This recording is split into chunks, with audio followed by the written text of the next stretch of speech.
It's an early Christmas miracle on the DML News podcast. Fani Willis has been booted off the election interference case. That controversial spending bill is dead in the water, although now they will have to scramble for the deadline tomorrow. And could we see Paris Hilton as a congresswoman one day? We have this and more, and as always, it's all unfiltered.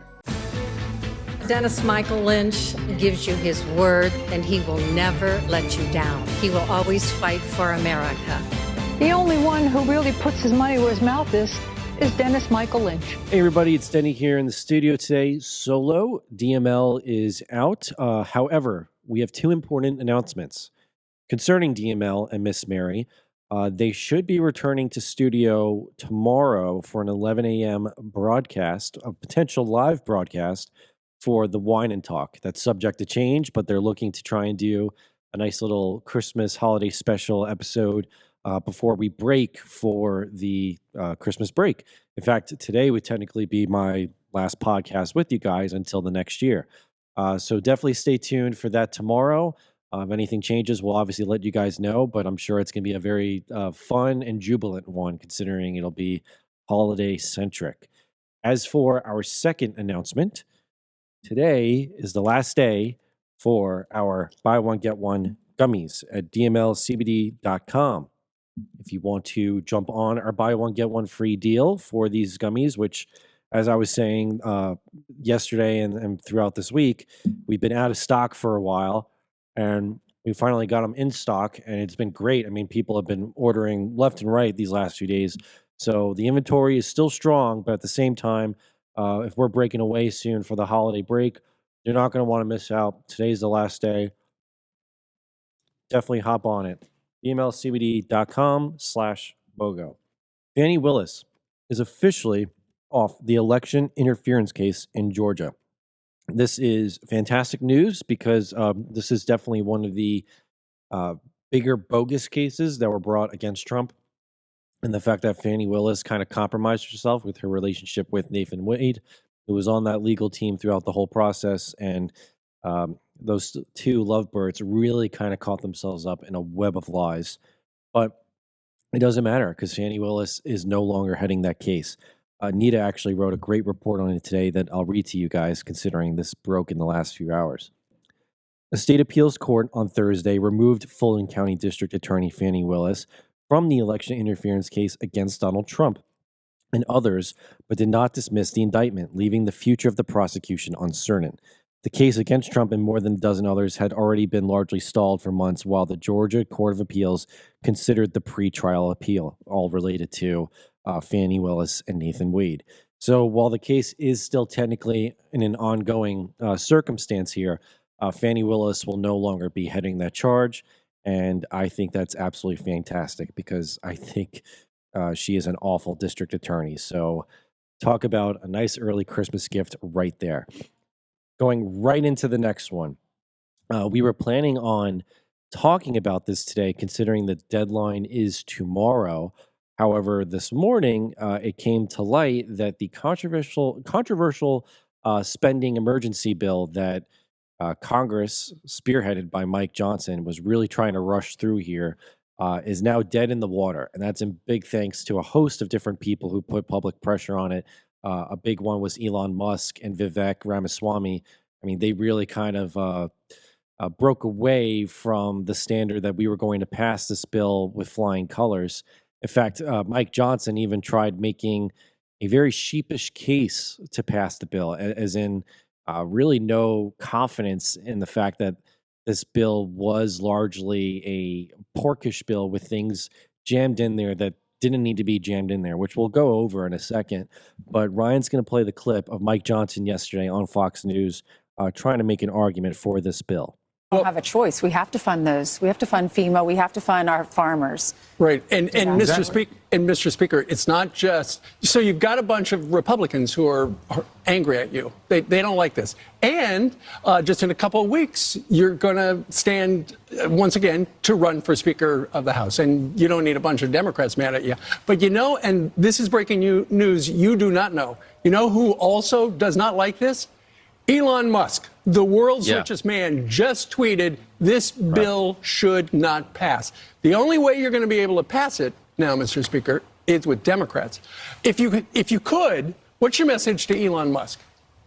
Well, I was communicating with Elon last night. Elon and Vivek and I are on a text chain together, and I was explaining to them the background of this. And Vivek and I talked last night about almost midnight, and he said, look, I get it. He said, we understand you're in an impossible position. Everybody knows that. Remember, guys, we still have just a razor-thin margin of Republicans, so any bill has to have Democrat votes. They understand the situation. They said, it's not directed to you, Mr. Speaker, but we don't like the spending. I said, guess what, fellas? I don't either. We got to get this done because here's the key. By doing this, we are clearing the decks, and we are setting up for Trump to come in roaring back with the America First agenda. That's what we're going to run with gusto beginning January 3rd when we start the new Congress, when Republicans, again, are in control. And all of our fiscal conservative friends, I'm one of them, will be able to finally do the things that we've been wanting to do for the last couple of years. Right now, Democrats still control the pens, and that's the problem. So we got to get this thing done so we don't have the shutdown, so we get the short-term funding measure, and we get to March where we can put our fingerprints on the spending. That's when the big changes start, and we can't wait to get there. Right. So good news is this bill is dead. And if you really wanted to understand as to why this bill was bad in the first place, there were some things included in the bill that were pretty nonsensical. For instance, this bill, this emergency spending bill to keep the government in operation, included a pay increase for members of Congress from $174,000 a year to $243,000 per year. So that's a pretty hefty increase there. Members of Congress would receive an opt-out from being required to use Obamacare. Well, that's nice. Funding for at least 12 new biolabs. Expansion to the Pandemic and All Hazards Preparedness and Response Act, which allows for vaccine and mask mandates, vaccine passports, international emergency powers, and gain-of-function research. New provisions which let Congress block subpoenas for House data, including emails, potentially preventing any investigation into the January 6th committee, Liz Cheney. Funding for the State Department's Global Engagement Center, which is a program that is notorious for censoring conservative news. So those were just some of the facets that were included in this emergency spending bill, which was introduced late Wednesday night and late Wednesday, and now thankfully is completely dead. But this does leave some issue. Tomorrow is the deadline, I think, by tomorrow night. So Congress and their team is going to have to go back and rework this bill to make it acceptable. I mean, Trump even came out with a joint statement with J.D. Vance regarding that bill. I mean, they ripped into it. The most foolish and inept thing ever done by congressional Republicans was allowing our country to hit the debt ceiling in 2025. It was a mistake and is now something that must be addressed. Meanwhile, Congress is considering a spending bill that would give sweetheart provisions for government censors and for Liz Cheney. So they weren't happy. Rand Paul really ripped into Mike Johnson, who, by the way, is going to have to, in a few weeks' time, revisit the fight for his speaker leadership as House Speaker. So for him to kind of really be pushing this bill when it was unfavorable, especially because he's been hanging out with Trump and Elon Musk a lot, just kind of goes to show that he really wasn't in the fight to try and kill this bill. Rand Paul had tweeted, "I had hoped to see Speaker Johnson grow a spine, but this bill is full of pork, and it shows that he is a weak man. The debt ceiling will continue to grow, and ultimately the dollar will fail. Sad day for America." Democrats are clueless, and big government Republicans are complicit. Then he had another tweet, which I thought was interesting, and I kind of want to ask Brian's opinion here. The Speaker of the House needs to be a member of. The Speaker of the House need not be a member of Congress. Nothing would disrupt the swamp more than electing Elon Musk. Think about it. Nothing's impossible. Not to mention the joy at seeing the collective establishment, aka the Uniparty, lose their ever-loving minds. I think he may have a point there. At this stage of the game, whether it's someone from the DOGE like Elon Musk or Vivek, there's nothing to say that the Speaker of the House can't be someone that's not actually an elected member of Congress. I mean, Matt Gaetz infamously tried getting Trump to get the leadership position when that was up for grabs. So, I mean, the likelihood is beyond low, but are you in agreement that you think maybe the House Speaker role needs to be given to someone like a Musk so that we don't have these ridiculous bloviated spending bills pushed down our throats? Yeah, I mean, I think Musk wears too many hats already. He does way too much. So, I mean, I think a person like Musk would be great, but the problem is that, the House has to agree on it, and the House will always want to have someone that's within the House to be the Speaker of the House. So, obviously the odds are low, but yeah, nothing is impossible. And, it'd be very tough to get someone to become the Speaker that isn't kind of entrenched in the swamp, but, Well, a big message here, I think that's loud and clear, is whether it's Johnson or someone else, the Republicans really need to start coalescing or gathering around the Trump team, because as much as you want to spin it of, oh, we need to pass this bill so the America First agenda can start real and strong. No, it's just going to give Democrats more of what they want before Trump is there in office. So if the consequence here is a government shutdown because they really can't get their act together and just get a bill passed that, yes, would give relief to those hurt by hurricane or impacted by Hurricane Helene and Milton, as well as the other provisions that we need to keep things running. But the rest, the bogus, the pork, as we can all say in this 1,500 plus bill, just wasn't it. So stay tuned today. Clearly, they have a very limited amount of time to get something reworked here that will get the approval of Trump, Elon Musk, and the American people.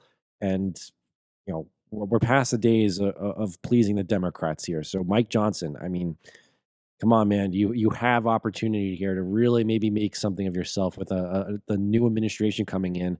The same old games just can't be played. So if a government shutdown is in the cards here come tomorrow night, then so be it. But maybe hopefully they can get their act together and get a bill pushed that makes sense. Hopefully we're in the era of making sense. A very big development that we have talked about in the last few weeks with Trump winning has been a shift in some of the more traditional Democrats in their relationship with Trump. For example, you got people like Mark Zuckerberg and Jeff Bezos, tech giants, billionaires, bending the knee, sort of say, donating to Trump, coming to visit him in Mar-a-Lago.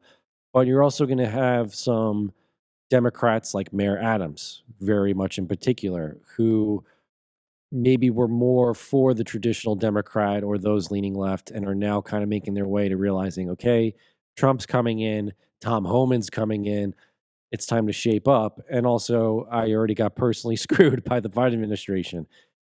Mayor Adams went on Fox News, I think it was with Martha McCallum. He explains in detail how the Biden administration kind of engaged in a system of abuse, so to say, with bringing the migrants into New York City at such a staggering rate that was, as he puts it in the clip, you'll hear in a second, unsustainable. And it seems by all indications that he continues day by day to move more into a favorable position with Trump, in the sense that, yeah, maybe while Adams is a little bit of a radical Democrat, he is a New Yorker. He's a former police chief. He recognizes that there are citizens and residents relying on his leadership, and he's been prioritizing the wrong kind of people, the migrants who shouldn't be here. So here's the clip. It's about 2.5 minutes long. I just find it interesting that someone who was always going to be one of the major facets of resistance against Trump is kind of lying into his side of saying, hey, this problem needs to really be addressed, and now. So very interesting clip. Ryan's going to play it for you. Action that you got at the White House when you asked for help. When we saw the numbers coming in, we were getting at one time almost 8,000 a week, 16,000 every 2 weeks. I mean, we could just do the math, unsustainable. And at that time, The right to shelter, we were being sued by advocates that required us to give everyone a bed by a certain number of times. We were getting buses 2, 3 a.m. in the morning. And we reached out to the White House, 10 trips to Washington, D.C., asking them for help in securing the border and stopping this flow. I went down to El Paso and also went down to the Darien Gap, and I saw the flow and the threat that we were receiving. We didn't get the support. We got $200 million out of a $6.5 billion deficit. And so many people believe that, okay, Eric, it's in your rearview mirror. It happened already. You got 170,000 out. No, the damage that we are going to see long term from spending $6.5 billion. $200 million could have gone to those chronically absent children. We could have put hundreds of millions of dollars into the senior care, helping people with medical debt relief. So when you start to look at the long-term impact of the services we did not provide, it's going to start materializing in the years to come. That is the destruction that I was talking about. So when you had that pushback from the White House, they stopped returning your phone calls? Prior to this crisis, I asked the president to come to New York City when we were having a crime problem, the gun problem. He came here and met with our law enforcement. We had a continuous conversation with the White House on these important issues. When this issue happened and we asked for assistance over and over again, and I refused to remain silent while I was watching this city harm, we no longer received the support that we deserved. We no longer had an opportunity to communicate with the president. It was a clear statement from the White House that they didn't appear to be happy that I was standing up for the city. And other mayors should do that. Look at what happened in these other cities: Chicago, Denver, Los Angeles, Houston. Cities should not be taking away the resources from their residents to handle a national crisis. Continue on the roll here. I think the messaging is always important. We've said it constantly, and maybe this is a nice little refreshment, so to say, because we have a clip here of Tom Homan on CNN confirming day one deportations are rolling out, and it's a good mouth cleanser to have, considering that Homan used dreamers, the term dreamers, last week during an interview, and that didn't sit well with a lot of us. So here's the clip. It's about a minute long of Homan kind of setting the record straight to Kaylin Collins about what can be expected on day one with the Trump administration. Ryan, let's play that clip. So how many days after Trump is sworn in before this effort to carry out the mass deportations begins? I know you said it starts on day one, but after how many days will we actually start to see that happening? Day one. Day one will be ICE officers across the country will be out on the streets. Right out of the gate, President has made it clear, and I've made it clear, the priority right out of the gate is public safety threats and national security threats. And there's plenty of them to find, right? I looked at the data under the Biden administration. The deportation of criminal aliens have decreased 74%.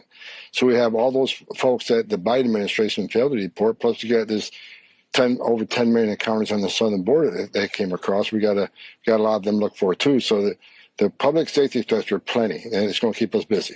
Yeah, very powerful stuff there from Homan. I would say so far out of everything I'm seeing coming out of what the Trump administration plans on doing with their agenda next year, definitely seems like they have their stronghold on really wanting to get immigration under check. Let's just hope the talk translates to action. I'm confident it will. But the fact that they haven't really let up in that sense to such a high degree, and I mean like significantly let up, is at least a promising sign. So I'm going to hold on to that. A very big thing too that, we talk about it on the show. Deportation and immigration needs to be addressed. Inflation and kind of the state of the overall economy in the country needs to be addressed. But I think another big issue that a lot of Americans are hoping kind of comes to the forefront, because if we don't have this, then we have nothing, is health. And I don't know what's going on in San Francisco. I mean, everything they do over there just seems so opposite of what should be just level-headed and normal and considered common sense and just everyday life.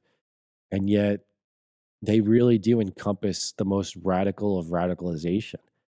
They just hired this woman, I think it's a named Virgie Tovar, specifically San Francisco's Department of Public Health. And we wrote about this in the newsletter yesterday.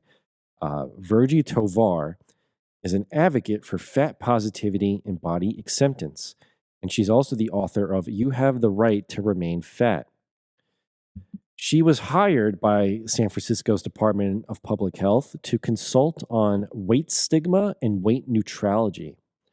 She describes herself as an anti-weight based discrimination expert with consultation experience on weight stigma and weight neutrality. And her website lists her as a plus size Latina author, lecturer, and leading expert on weight-based discrimination and body positivity with over a decade of experience, as well as addressing fat phobia in media content, as well as size inclusivity in everyday life. We're going to just start off with the first clip here. Here is Virgie Tovar explaining her definition of what it means to be healthy. Where do you see the intersection? Really, what is your definition of health? Yeah, that's really complicated, right? I think I want to talk about that question, but I want to start by saying that, no one has to be healthy. No, right? Like, I mean, it's like, no, like there is no governing body that's like out there putting, you know what I mean? It's like no one owes anybody that in either the traditional sense of the word or any other more innovative or, more politicized, maybe even version of that word. So I think it's important to say like, and I want to back up and bring in intersectionality and say like, right, like look at the disabled community, right? Like I think people with disabilities have and activists within that space have consistently been saying like, I'm never going to be your notion of healthy. That doesn't mean I don't get to be a full human. You get to treat me some kind of way, right? And so I think that I love taking that principle within disability rights to fat activism and to understandings of fatness. So I want to start there, right? Like no matter what size you are, you don't owe anybody else your health. But I mean, for me, right, like in an ideal world where in an ideal world, there wouldn't be health-based gatekeeping at all. Now, for the second video, here is Virgie Tovar explaining what CRFI is, which stands for Cake-Related Fat Phobic Incident. It's a long one, so buckle in for this clip. Right, let's play it. CRFI. If you're like many women, you've been to a birthday party or a small office gathering, an event that's meant to bring people together.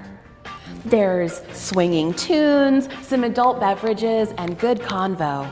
And then it comes time to cut the cake, and someone decides to ruin everything. Oh my God, that slice is huge. That slice is bigger than Beyonce's paycheck. Can you cut me half of that?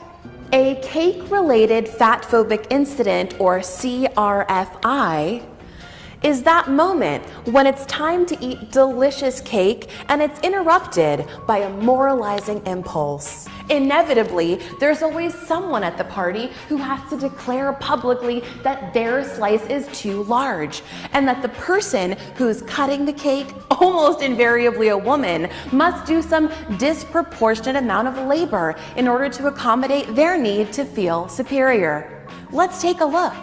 Can you do a little bit, can you scrape all the frosting off and cut it in half and give me 2 forks, because I'm sharing. Small, a little bit more, tiny, no, less than what you're smaller, please. Could you just cut my piece into 12 equal symmetrical little pieces and put each one into a tiny little Tupperware so that I can have a bite for each month of 2018? Thanks. Smaller. Let's take a step back and view what's happening through a critical feminist lens. CRFIs typically happen in environments where there are primarily or exclusively women. Women are disproportionately negatively affected by diet culture because diet culture maps onto sexism. Like many parts of diet culture, there is a significant performance component. You have to show others that you are being good. Controlling how much you eat is part of what it means to be a, quote, good woman. This kind of behavior is a way for people to keep other people in check through food moralizing, surveillance, and policing. These are the mechanisms that are at the core of diet culture and weight control. The idea that you can position yourself as superior to others through self-control and self-denial is super sexist. CRFIs have a history of creating a hierarchy among women and ultimately in maintaining misogynist expectations. I really do think Miss Virgie Tovar here lives on Mars or somewhere that's just not even in this galaxy or reality. Uh, I don't want to go down the route of necessarily bashing appearance, so to say, although clearly you can make your own judgments from watching those two clips. But if we're really going to talk about the health basis, I don't, unless it's a birthday party or a holiday party, you really shouldn't ever be eating cake, so to say. Uh, I don't know where she gets the idea that to not be healthy is okay. I don't know what kind of message that sends to anyone of the right mind. I mean, was this possibly one of Kamala Harris's like consideration picks for health and human services if she was elected? Because I thought the transgender guy that Biden picked was bad, but this is just. I watched those two videos and I really do think I'm like, were they going for parody or did they really live in this cornered off reality that they've established that just doesn't make any sense? I mean, she is on the borderline closeness of a heart attack at any moment. I mean, just a lot of those people featured in that video. And it's a shame because there are people out there who have real disabilities um, or setbacks that prevent them from accomplishing maybe their weight loss goals or trying to get healthy. And yet there are people like a Virgie Tovar and others that actively choose to live that lifestyle and embody it and then shame you for wanting to be healthy if you don't want to be the person that takes the big slice of cake. Uh, the fact that she dedicated a 3-minute video on it is just baffling in itself. I mean, Ryan could tell you here, the only time we ever really eat cake, like I said, is for birthday parties and holidays. And whenever mom cuts the cake, she's not really ever one to, cut it in the most even of pieces. But even if you get a big one, it's like you kind of take it or you just say like, hey, just make that a little slimmer, please. But to make it a ridiculous thing, you even got the one girl there, like, oh, can you divide it into 12 cubics? No one has ever done that. Okay. No one has ever said that at a cake cutting party. So I understand the exaggeration, but there was no need for it. So I shouldn't come as a shock, Ryan, that San Francisco would hire someone like this for their public health department. She's going to be in charge of making outlines as to what she deems to be healthy. So if that's going to start translating into public schools in the San Francisco area, I mean, they already have a bunch of radical, crazy BS in there. So maybe this is just another cherry on the sundae of radicalization. Yeah, I'm a little like, I don't like, when did this happen? When did we start making, being overweight and unhealthy like a fine thing to be? I mean, we know from science, actual science when it comes to health that, being overweight leads to a lot of health issues. And it's something that you can personally change. I mean, the whole genetic thing I think is bollocks because, if you look back to the 60s, 70s, like everyone was slim. There wasn't, they do those photos where they take like a photo of like a beach from the 70s and then compare it now. It's night and day. And it's really like, I think it's dangerous for people to just be like, okay, like it's okay to be overweight. It's okay to be healthy. It's not okay to be healthy. I feel like it goes hand in hand with the everyone gets a trophy. Like you can't insult people. Well, some of these people need to be sit down and be like, hey, you're really putting yourself susceptible to these issues. And that's what she should be doing, just like RFK, who we're going to get into and show some stuff with him. You need to be hard with people and say, hey, like, you need to do a lifestyle change. You're cutting your years short. Right. And it really relates to the mindset, right? Because there are people out there who might be slightly overweight or having trouble taking the pounds off and they know it, right? They're not going up and being like, I need to be proud that I'm overweight. And if you think it's bad that I am, then shame on you. You're fat phobic.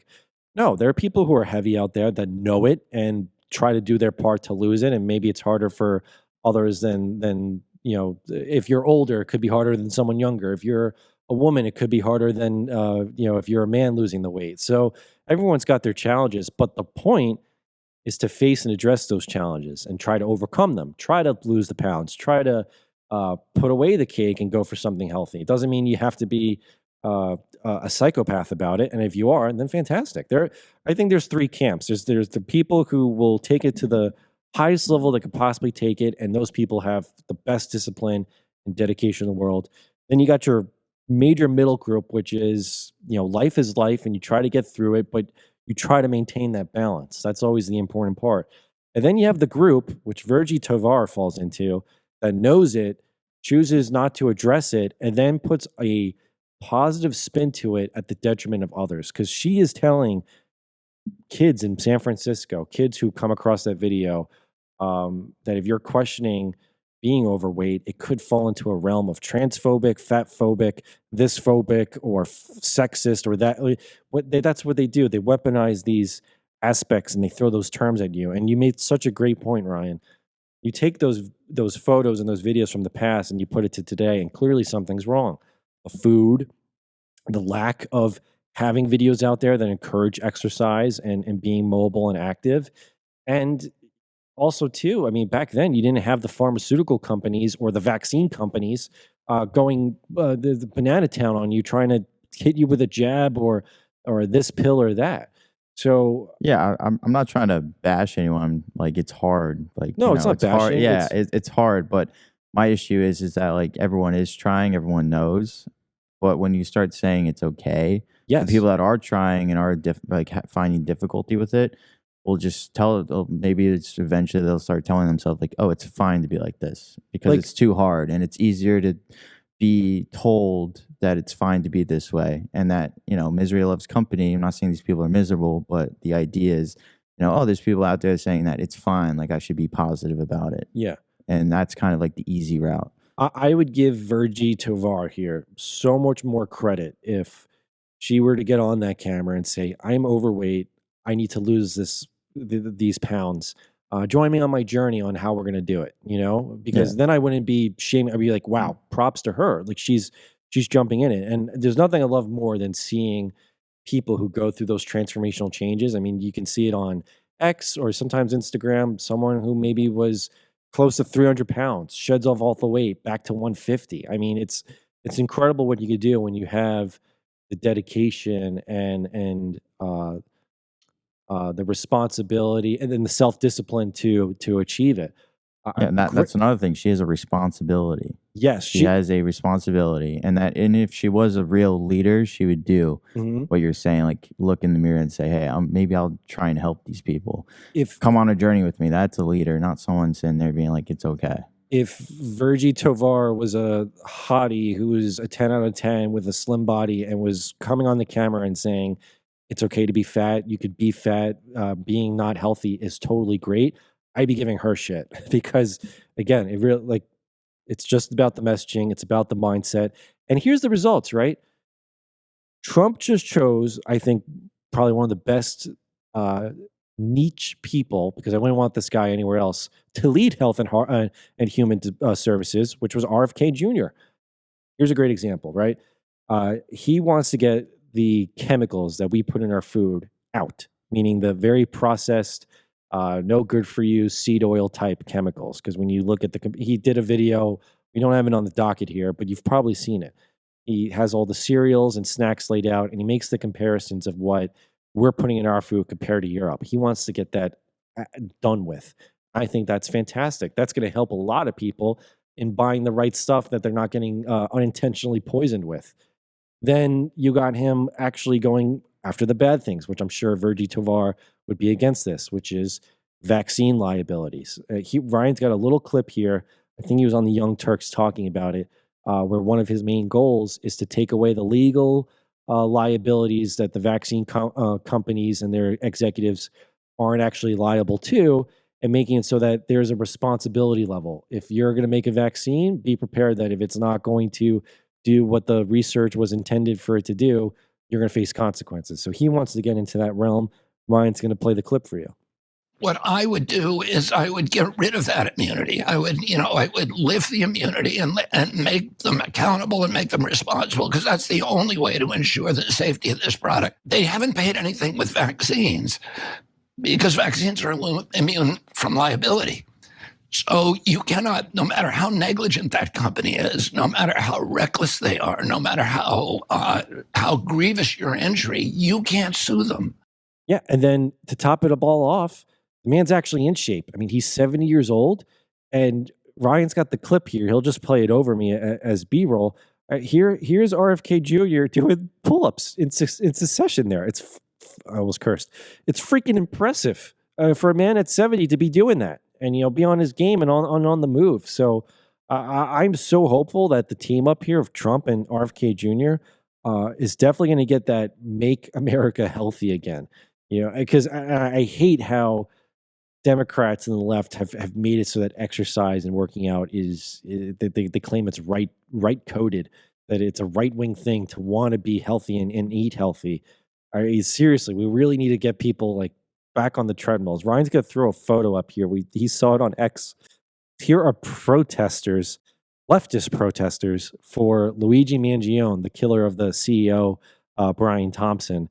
And the photo shows it all. And if you're only listening, it's protesters that are overweight, really overweight, obese even. And it's not necessarily about shaming to make fun of you. It's about, Elon says it all the time, we got a population crisis, and that involves starting families, but also making sure you're healthy enough to have your family continue on with you. And I as much as I want deportations and a stable economy, inflation down, and sanity to return to the republic, I know it's a long Christmas wish list, but please, let's get the country back into like a healthier mindset. Because I'll give Europe some credit. While they're awful with cigarettes, they're not poisoning their food like we are, right, Rye? Yeah, no, Europe's got a. My saying is, if your bread doesn't go stale in a day, don't eat it. I know, like in Italy, the bread there goes stale in a day. Ours here is, they can be on the shelf for months on end and not get mold.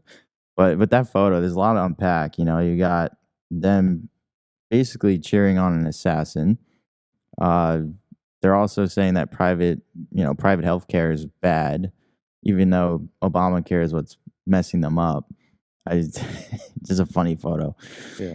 But one thing I would say, I would urge the viewers to go check out if you've never seen it, because really the preservatives are the issue. Like you said, like the bread doesn't go stale in a day. And food dies.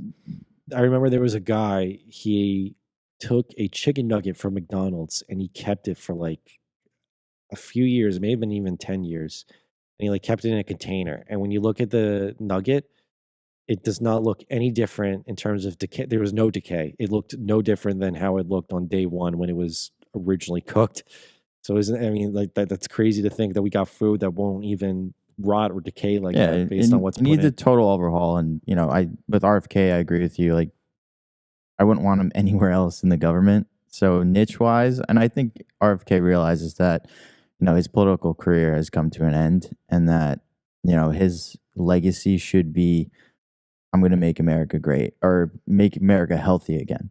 Yes. Because his odds of running for president is totally gone. So I think, and then I saw this video where, he said that, through his faith, he came to the answer that when Trump gave him the opportunity to become, in charge of the health, that he saw it as his calling, and that, he said he prayed every morning to, help America get healthy, and he saw it as the opportunity, and that's why he dropped out, etc. So, I see him as just going in there, not with his other agendas, but really just going to try and hone in on this and be known for that. Trump always makes that joke, like, I'm not letting him touch the liquid gold. Look.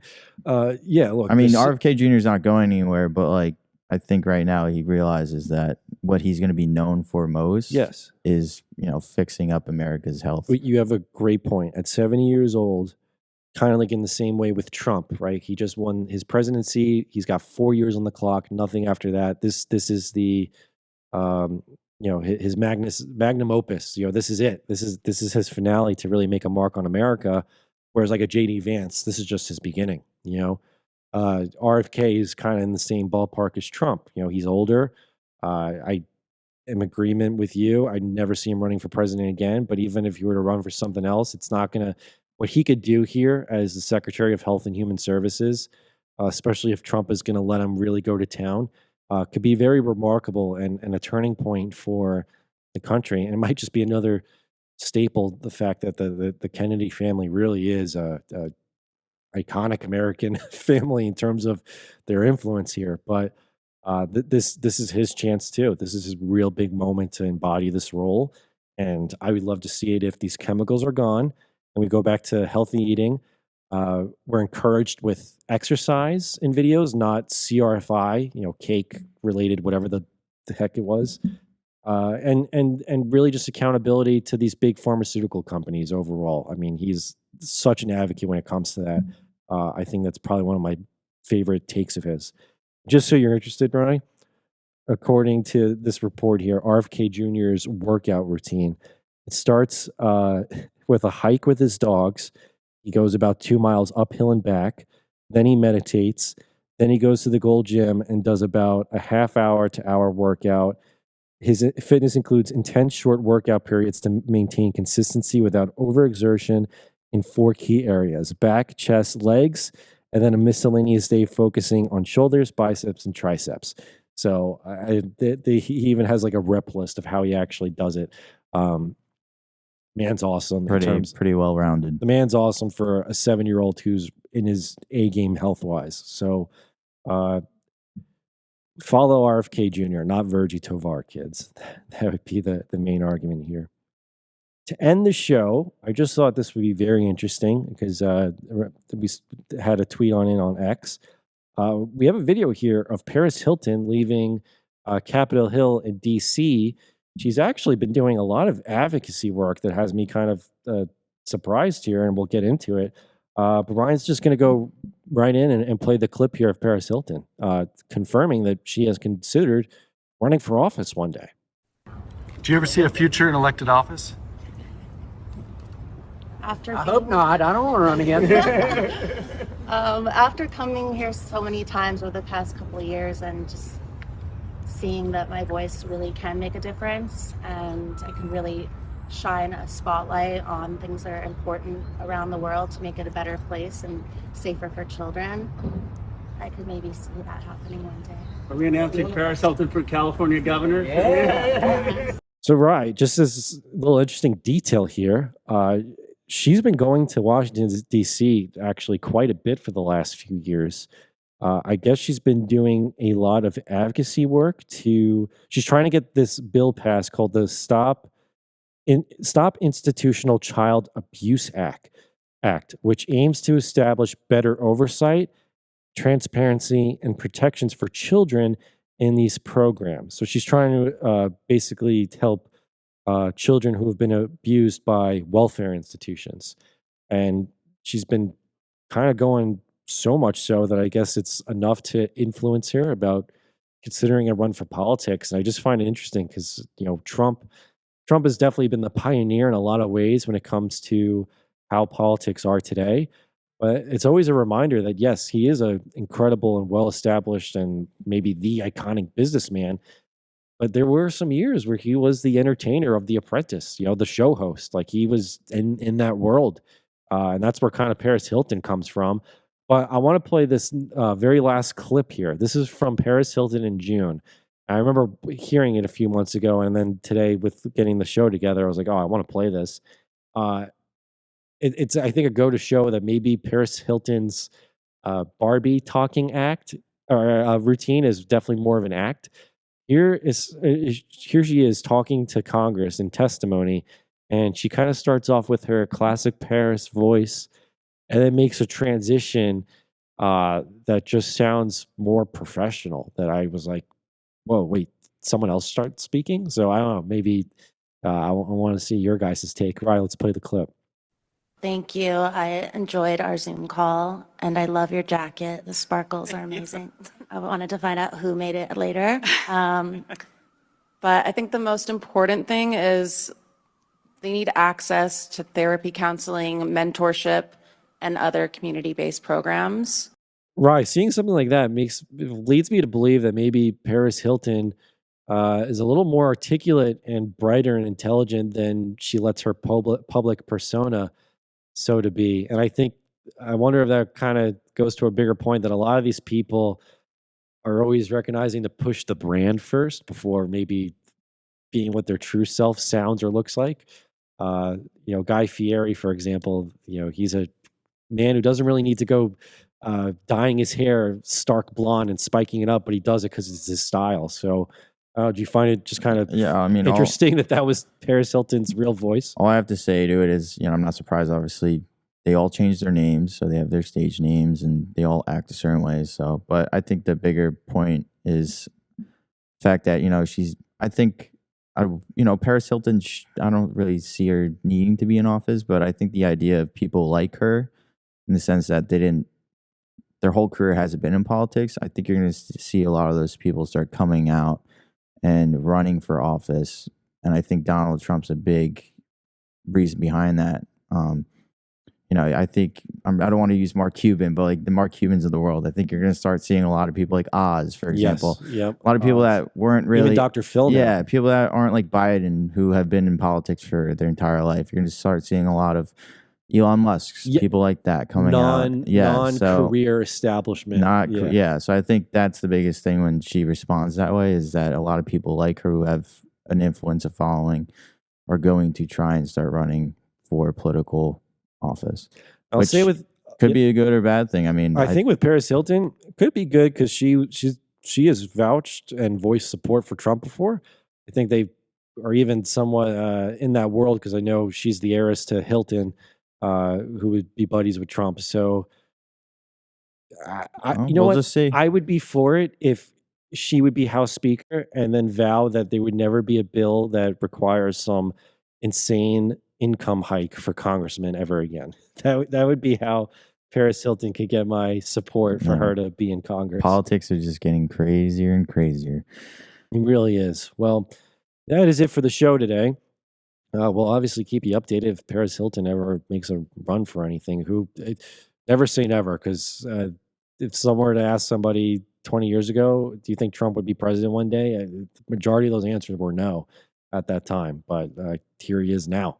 But till then, like I said earlier in the show, tomorrow we should be aiming for an 11 a.m. live with DML and Miss Mary on the Wine and Talk set. It's going to be kind of Christmas themed and a Christmas special in a way. And it'll be a closing off until we return for the new year. And then as the last reminder, gummies. Buy one, get one free. DMLCBD.com/BOGO. Today is the last day.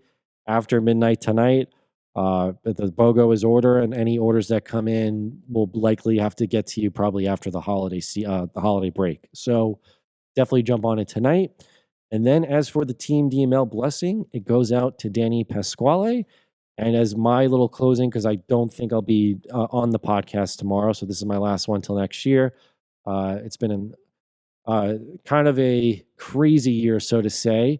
I'm very blessed and thankful that Donald Trump won, and blessed and thankful that we get to speak to you guys day in and day out about this stuff and about what's going on even in our own personal lives and our takes on matters. So it means a lot.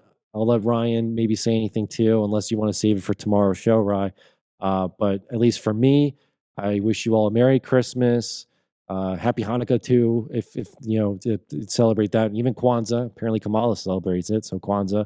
But definitely have a nice and safe holiday season, and excited for all the great stuff that we're going to tackle next year as we enter an exciting new era of America with Trump as our president and leader yet again. So, Ryan, is there anything you want to add? I'll just sign off tomorrow. I'm still. All right. I'll still be on the show tomorrow. You'll still be featured. So that's just for me. So see you next year. And Merry Christmas, everyone. Get the Dennis Michael Lynch podcast every day by subscribing on Apple Podcasts or Spotify. And download the DML News app from the Google Play Store or the Apple App Store for breaking news, merchandise, films, exclusive content, and Team DML.